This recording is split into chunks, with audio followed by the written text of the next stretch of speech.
जय हिंद साथियों। आज हम लोग बात करेंगे डे वन के एसएसबी प्रोसीजर के बारे में। हमारा डे वन जब आप लोग रिटन एग्जाम देते हो या कोई भी टेक्निकल एंट्री होती है आपकी, तो उसे कुछ 2 से 3 महीने बाद आपका एसएसबी इंटरव्यू होता है। एसएसबी इंटरव्यू में जब मेरा भी था तब भी बहुत प्रेशर था कि भाई क्या होगा, पहले दिन क्या नहीं होगा, कोई बताने वाला था भी, कोई लोग बोलते थे कि ऐसा पेपर होगा वैसा पेपर होगा, तो बहुत माइंड में कंफ्यूजन रहता है कि भाई क्या होगा। तो एक्चुअली मैं आपको सही बता सकता हूँ कि एसएसबी में आपके साथ एक्जैक्टली क्या हुआ मेरे साथ और आपके साथ क्या होगा, ये मैं आपको एक्जैक्टली बता सकता हूँ।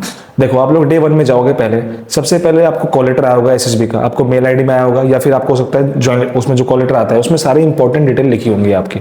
पहली बात, आपको इंपॉर्टेंट डॉक्यूमेंट्स सारे अपने अच्छे से भर लेने हैं, क्योंकि डॉक्यूमेंट्स मिस हो गया तो आपको वो डे वन में ही आउट कर देंगे। डॉक्यूमेंटेशन आउट बोलते हैं इसको। ऑफिसर होगा आपका, जेसीओ होगा, वो व्यक्ति आपका एक डॉक्यूमेंट मांगेगा, वो बोलेगा भाई अपने 10th की मार्कशीट, अपने 12th की मार्कशीट, डिपेंडिंग ऑन अगर आप लोग सीधे सेंटर जा रहे हो तो आप लोग कोई अगर ग्रेजुएशन हो चुका है तो ग्रेजुएशन का मार्क्स सर्टिफिकेट या फिर बोनाफाइड जो आपको पता होता है मिल जाता है कॉलेज से, वो आपको लेके जाना होगा। और जो आपका आधार कार्ड होता है वो भी लेके जाना होगा। वो कुछ भी बोलेगा कि भाई ये 3 डॉक्यूमेंट और आधार कार्ड और ज्वाइनिंग कॉल लेटर, सॉरी, ये लेके आना है आपको और आप बाहर निकालना है बैग से। वो आप निकालोगे अच्छे से। एक भी डॉक्यूमेंट मिस हुआ, they will not take care of कि आप कहां से आए हो, कहां से नहीं आए हो, केरला से दिल्ली आए हो, दिल्ली से केरला आए हो, डजंट मैटर। डॉक्यूमेंट आउट मतलब डॉक्यूमेंट आउट। आपको बिल्कुल रहम नहीं करेंगे, रिक्वेस्ट करते रह जाओगे, कोई भी डॉक्यूमेंट ऑनलाइन नहीं चलेगा, सारे डॉक्यूमेंट लेके जाना। एक बार आप डॉक्यूमेंटेशन में इन हो गए, डॉक्यूमेंटेशन में इन होने के बाद आपका प्रोसेस शुरू होता है। सबसे पहले आपको अच्छा सा नाश्ता मिलेगा, एसएसबी का नाश्ता होता है, सबको पता है बहुत अच्छा होता है। उसके बाद आपको ले जाएंगे OIR टेस्ट के लिए। इसे बोलते हैं ऑफिसर्स इंटेलिजेंस रेटिंग टेस्ट। इसकी रेटिंग होती है 5 तरह की, मतलब OIR 1 होता है, OIR 2 होता है, OIR 3, 4 एंड नेक्स्ट 5।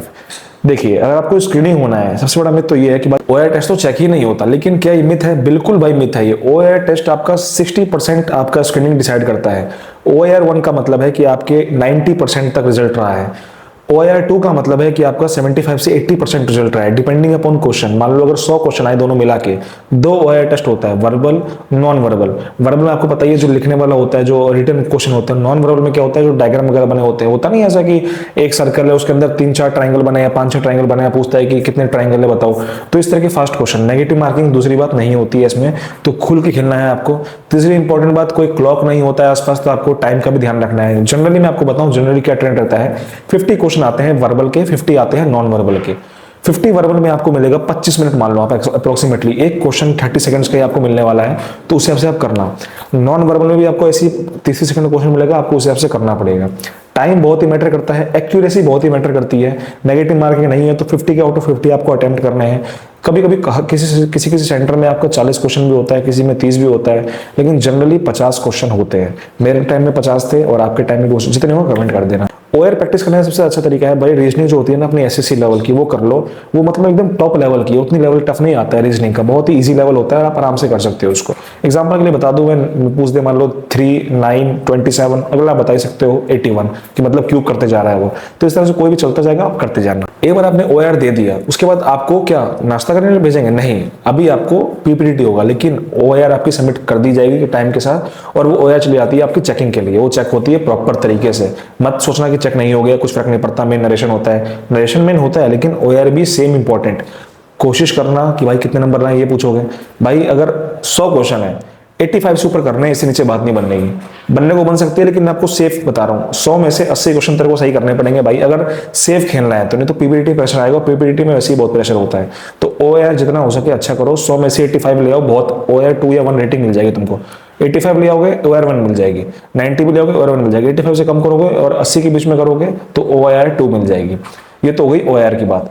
अब कुछ सेकंड्स बाद आपके ऑफिसर आएंगे, आपको इंटीमेट करेंगे भाई ऐसे से आपका अब जो टेस्ट होने वाला है उसे हम बोलते हैं picture perception and description test.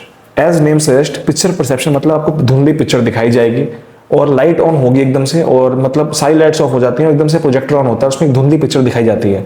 और डिस्क्रिप्शन टेस्ट मतलब आपको एक पेज दिया जाएगा, उस पेज का फॉर्मेट कुछ ऐसा होता है, मैं आपको दिखा दूं, यहाँ पे आपको दिख रहा होगा, ऐसा फॉर्मेट होता है। इस फॉर्मेट में आपको जो स्क्वायर दिख रहा है, इसमें आपको करेक्टर भरने होते हैं। भाई आप फोटो देख रहे हैं, आपको मान लो 2 लड़के लड़की आप बात करते हुए दिख रहे हैं आपस में। अब भाई मान लो कोई बच्चा यतिंदर है, वो एक कमेंट ये बता रहा है स्टोरी भाई कि 2 भाई बहन है वो आपस में बात कर रहे हैं रक्षाबंधन को लेके। कोई बच्चा शिवम है, वो क्या स्टोरी बना रहा है, वो ये स्टोरी बना रहा है कि भाई दोनों फ्रेंड्स हैं और लड़की जो है वो NDA फेल हो चुकी है और उसको लड़का मोटिवेट कर रहा है, नेक्स्ट अटेम्प्ट के लिए मोटिवेशन दे रहा है।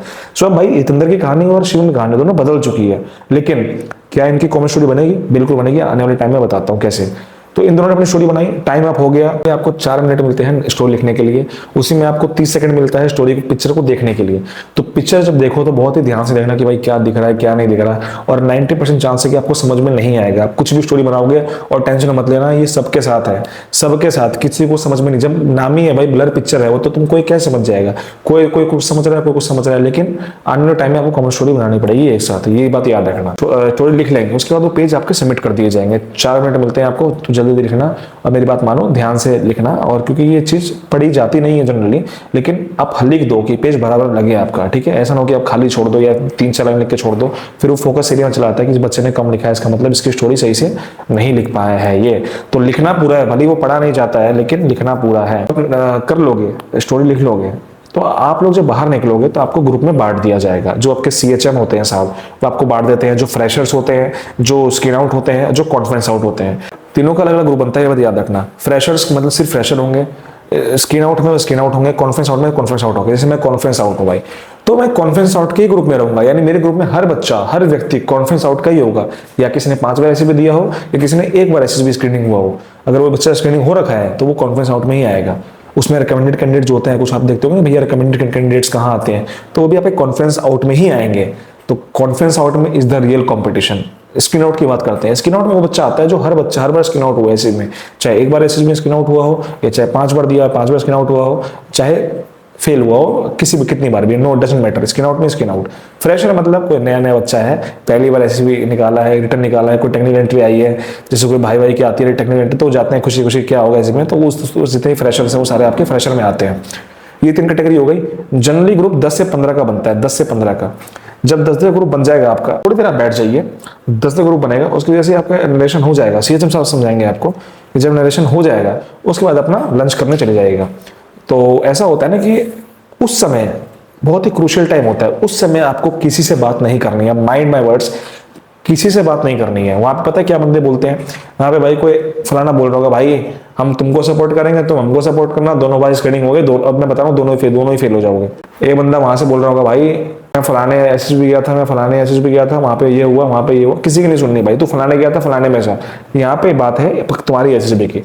अपनी स्टोरी को रटना मत, रटोगे तो अगर तुम एक वर्ड भी भूल गए, भाई मैं तुम्हें अपने एक्सपीरियंस से बता रहा हूँ, जो मैं फेल हुआ पहली बार, फिर दूसरी बार स्क्रीनिंग हुआ, वो कैसे किया।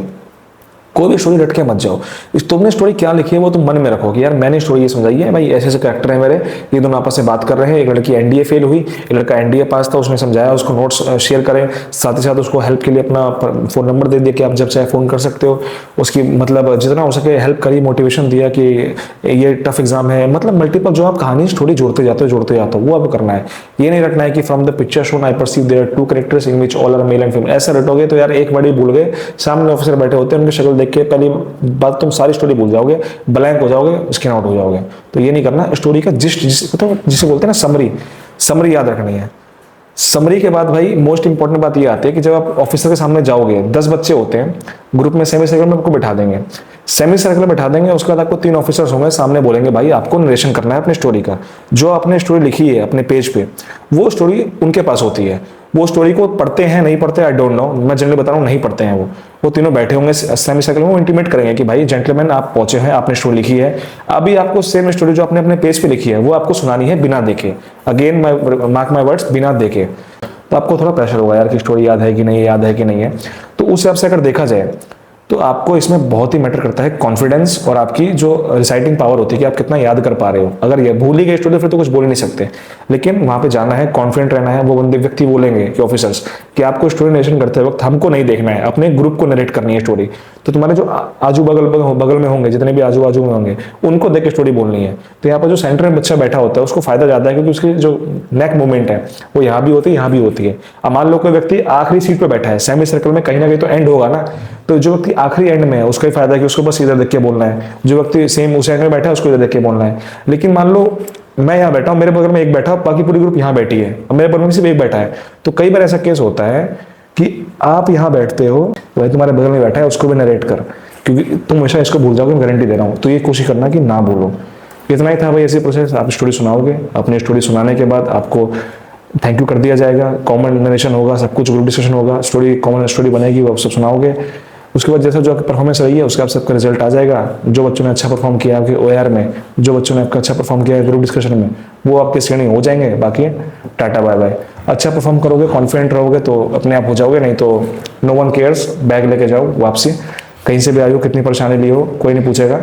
अच्छा परफॉर्म करना, नर्वसनेस को थोड़ा कंट्रोल रखना, और बस एक चीज याद रखना कि there are always gonna be champions. ठीक है, आपको अगर बनना है तो आपको खुद ही अपने आप को नर्व कंट्रोल करना पड़ेगा उस चीज मौके पे। उतना प्रेशर होगा, मैं लिटरली बता रहा हूँ, बहुत प्रेशर होता है। तो उस कंट्रोल को जो कर लेगा, डरा हुआ सब है, जो कम डरा हुआ है वो सिलेक्ट हो जाएगा। थैंक यू सो मच, जय हिंद।